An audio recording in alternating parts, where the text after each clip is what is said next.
यहाँ पे एक बात समझनी है, बहुत इम्पोर्टेंट बात। जैसे कि लोग कहते हैं कि मेरा मतलब क्या, जैसे कहते हैं कि मेरा शरीर, मेरा मन ये कहने को कह रहा है, मेरा शरीर ऐसा है। तो यहाँ पर फिर कुछ लोग कह देते हैं ये जो मेरा है वो कौन है? तुम कह रहे हो मेरा शरीर, तो इसका मतलब मैं शरीर नहीं हुआ। मेरा मन, तो इसका मतलब मैं मन नहीं हुआ, मेरा कोई है। तो मेरा या मैं, इसको मैंने भी कई वीडियो में ऐसे ही समझाया। लेकिन यहाँ पर उस मेरा को समझो।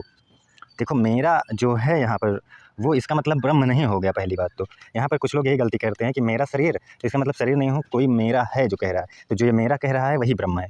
ये गलत बात है। यहाँ पर मैं या मेरा जो भी ये चीज़ें आती है वो माइंड ब्रेन की फंक्शनिंग है एक। मैंने बताया है कि वो चीज़ें जो होती है, तुम्हारे वातावरण, जीन्स, शरीर, ये सब प्रकृति लेवल का हिस्सा है। ये तुम्हारा मैं भी या मेरा भी प्रकृति ही है। ये ब्रह्म कैसे हो गया तुम्हारा? गीता में इसको प्रकृति बताया जाता है। लेकिन कुछ लोग एग्जाम्पल के थ्रू जब समझाते हैं, या मैंने भी समझाया होगा, तो वो बस सिर्फ सीढ़ी चढ़ने के लिए कहा जाता है कि यही मैं ही ब्रह्म है। तभी उपनिषदों में अहम ब्रह्मास्मि कहा गया है कि मैं ही ब्रह्म हूँ। जो तुम्हारा मैं है वही ब्रह्म है। लेकिन वो कैसे वो अस्तित्व हो जाता है?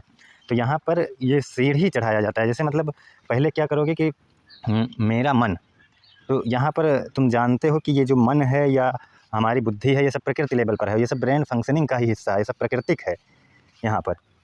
लेकिन जब यही मैं की पकड़ जो है, मैंने बताया है बार बार, जब इसी को ही ध्यान दोगे, तुम्हारा मन ही तुम हो इस समय। तुम्हारा ये मैं भावना है, वो ब्रेन फंक्शनिंग का ही हिस्सा है। लेकिन जब इसी पर तुम ध्यान दोगे, अपने विचारों को ऑब्जर्व करोगे, तो इसी विचारों की पकड़ ही तुम्हारा धीरे धीरे कम होती जाएगी। और तुम्हारा मैं धीरे धीरे वो जो है क्लियर होता जाएगा। और वो जो इस बॉडी को खुद को मान रहा है, मेरा शरीर कह रहा है, मेरा मन कह रहा है, तो ये मेरा ही जो है, यही धीरे धीरे फिर इसका समझ लो एक हिसाब से ये मैं की पकड़ जो है कमज़ोर होती जाएगी।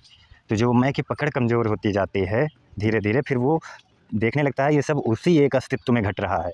ये कोई मेरा पर्सनल शरीर नहीं है। शरीर तो है, लेकिन ये मैं कोई पर्सनल नहीं है। बदलती हुई कंटिन्यूटी है, ये प्रकृति का हिस्सा है। और हमारा शरीर भी प्रकृति का हिस्सा है। यहाँ सब कुछ प्रकृति का हिस्सा है, सब कंटिन्यूटी से बदल रहे हैं।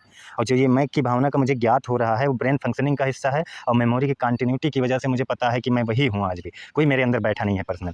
तो यही जो मैं है, ये मेरा है, यही धीरे धीरे जब इसका अपने थॉट को ऑब्जर्व करेगा, इसकी पकड़ कमज़ोर होती जाएगी, तब वो धीरे धीरे एक स्थिरता की ओर जाएगा। और जब स्थिरता की ओर जाएगा, तो वही समझ लो उस अस्तित्व को पहचानेगा कि ये तो वही एक अस्तित्व है जिसमें ये सभी चीज़ें हो रही है। ये तो वही एक ब्रह्म है जिसमें चीज़ें हो रही है। तो उसी अर्थ में कह दिया जाता है अहम ब्रह्मास्मि, मैं ही ब्रह्म हूँ।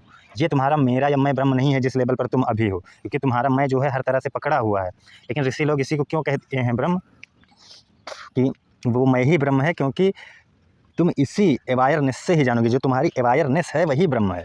कोई अलग कहीं कुछ बैठा नहीं है कि तुम्हें उसको प्राप्त करना है। तुम इसी मन, यही मन तुम्हारा ब्रह्म हो जाएगा, यही बुद्धि तुम्हारी ब्रह्म हो जाएगी, जब इसकी पकड़ जो है इन प्राकृतिक चीज़ों से कम हो जाएगी। प्रकृति की चेंजिंग को वो देख सकेगी, तब यही ब्रह्म हो जाएगी, यही वो अस्तित्व हो जाएगी। इसलिए हो जाएगी नहीं, यही उस अस्तित्व को देख लेगी कि ये तो कुछ भी चेंज नहीं होता। तब इसी अर्थ में जो है, इसी मैं को ही, इसी मेरा को ही ब्रह्म कहा जाता है। इस अर्थ में कहा जाता है। इस बात को यहाँ पर समझना। तो इसीलिए कहा जाता है मैं ही ब्रह्म हूँ। धन्यवाद।